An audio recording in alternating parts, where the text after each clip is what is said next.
Hoy vamos a hablar del análisis factorial. ¿Qué se busca con esto? Pues el análisis factorial pretende simplificar la información que nos da una matriz de correlaciones y poder responder el por qué unas variables se relacionan más con unas que con otras. Tenemos así dos tipos de varianza, las cuales nos indican las diferencias que se crean en las respuestas de los ítems.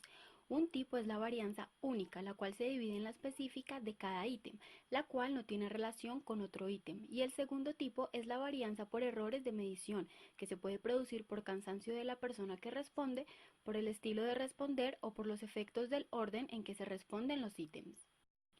Pero entonces, ¿qué es un factor? Los factores no existen, son constructos. Lo que se tiene es un conjunto de respuestas a los ítems que forman el factor. Una prueba se puede organizar en factores o conjuntos de ítems. Los resultados del análisis factorial son los siguientes. Indican cómo tienden a agruparse los ítems o variables examinando el contenido conceptual de estos para determinar cuáles pertenecen al mismo factor. Los factores claros están compuestos por ítems con correlaciones altas entre sí. El análisis factorial ayuda a establecer la validez del constructo en el sentido de que analiza la estructura de este. Y acá un dato muy importante. La información fundamental que da el análisis factorial es el número de factores que permite explicar la mayor cantidad de la varianza, el peso o correlación de cada ítem con cada factor. Así que debemos tener claro que para que un ítem se determine como perteneciente al factor, este debe tener una correlación mínima de 0,5 y no tener las mayores en otro factor. Además, el factor debe tener como mínimo 3 ítems, la proporción de varianza explicada por cada factor y la proporción de varianza explicada por todos los factores. Hay dos enfoques. El primero es el de factores componentes, que analiza toda la varianza común y específica. Estos factores encontrados son reales. Los métodos que utiliza son de condensación centroide, componentes principales. La rotación es ortogonal, el método de rotación es Varimax y el peso de los ítems es de 0,5. El segundo enfoque es el de factores comunes, que analiza la varianza compartida. Los factores encontrados son hipotéticos. Los métodos que utiliza son de ejes principales. La rotación es oblicua y el peso de los ítems es de 0,5. Por otro lado, es así como existen unas cuestiones relacionadas con el análisis factorial, ya que no existe una unanimidad en autores, existen dudas y a la vez diferentes metodologías, donde toca tomar una decisión personal y escoger lo que se considere más pertinente. Y entonces, ¿cuántos sujetos necesitamos?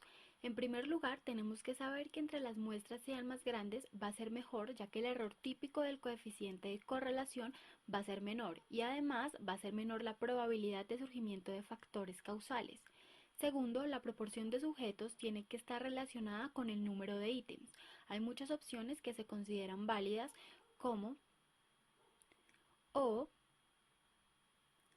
o, o, etcétera.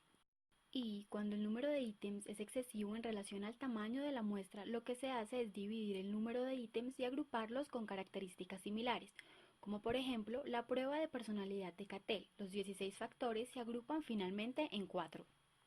Así, en muestras muy grandes se divide y se realiza el análisis factorial en diferentes submuestras. Nos preguntamos, ¿existen tipos de análisis factoriales? La respuesta es sí. Están los exploratorios y los confirmatorios. El exploratorio, como su nombre lo dice, lo que busca es explorar y generar teorías con resultados más conservadores, mientras que los confirmatorios buscan probar hipótesis y estudios previos, pero que requieren pruebas de bondad de ajuste buscando fiabilidad. Es decir, cuando coincide la estructura obtenida con la hipótesis, se acepta la hipótesis nula. Sin embargo, hay que utilizarse con cautela y usarse con hipótesis específicas. Vamos a explicar ahora los componentes principales y factores comunes.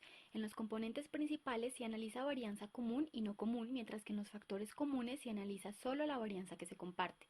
Con los factores se explica la máxima proporción de varianza de la población.